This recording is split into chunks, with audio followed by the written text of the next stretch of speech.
Once upon a time in the lush and ancient forest of Balance, animals lived under the rule of a noble and wise lion named Leo.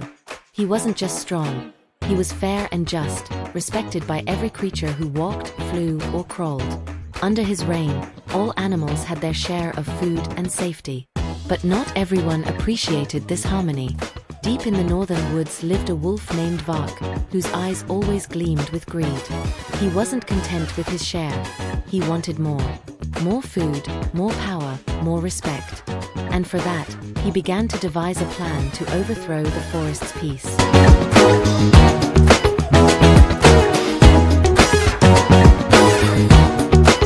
Vark would often sneak near the lion's den and spy. He watched how Leo solved disputes, distributed food, and kept peace. But instead of learning wisdom, Vark only felt envy. Why should a lion rule? He growled to himself. Why not me? I am fast, fierce, and feared. He began spreading whispers in the forest. Why bow to Leo? He takes more meat than the rest, he told the jackals.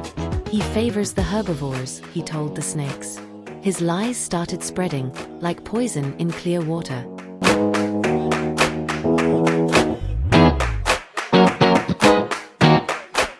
Soon, animals began to question their peaceful leader. A forest council was called. Leo arrived with a calm heart. Vark stood boldly, pretending to be concerned.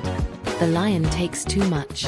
He lives in a golden cave while we sleep in dirt, he proclaimed. Some animals murmured in agreement. Leo, unmoved by insult, replied, "Let us test leadership not by words but by deeds." Vark smirked. "Let's have a challenge," he said. "Whoever brings the biggest feast in 3 days shall be king." The forest held its breath.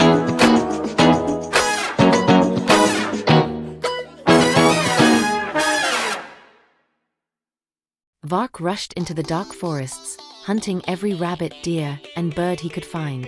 His greed knew no limits.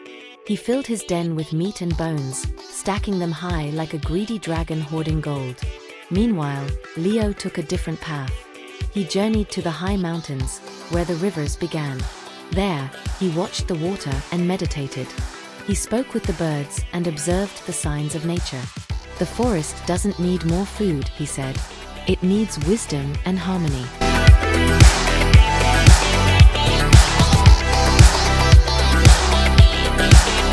On the third day, Vark returned with dozens of animals tied and a mountain of food. "Look what I've gathered," he roared. "This is what I can give you if I lead." Many animals gasped. It was indeed the biggest feast they had ever seen. "I've hunted alone, I've risked my life. Choose me," he demanded. The jackals howled in support. But many deer and rabbits looked frightened. Their kin were among the dead. A shadow of fear spread through the council.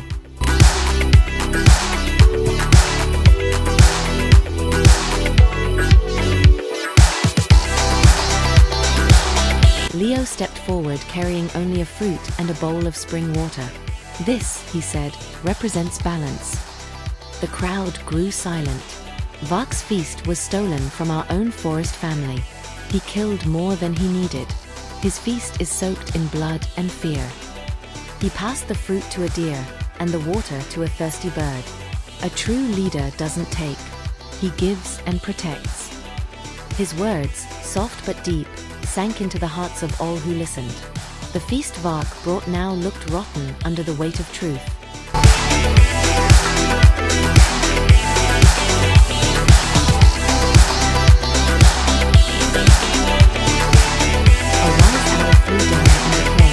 We don't need a ruler of meat, we need a guardian of peace. One by one, animals turned their backs to Vark. The monkeys climbed trees and sang songs of justice. The elephants stomped in support of Leo. Even the snakes slithered toward the lion's side. Vark stood alone, his mountain of meat untouched, rotting in the sun.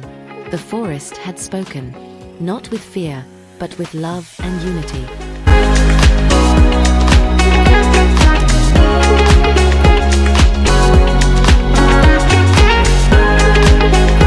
As Vark walked away in shame, the wind whispered through the trees.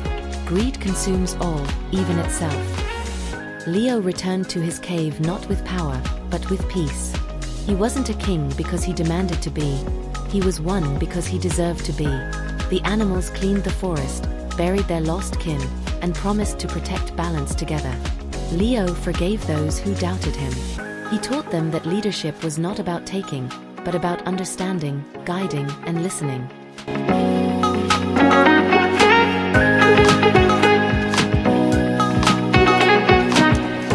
Weeks passed, and the forest bloomed brighter than ever. New rules were made.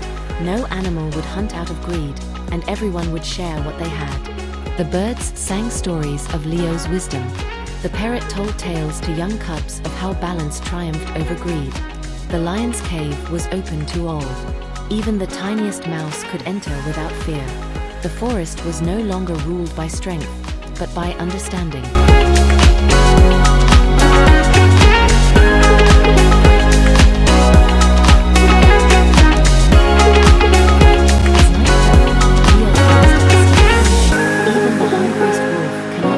Strength of unity, he whispered. He looked down at the sleeping cubs and smiled. The forest is safe.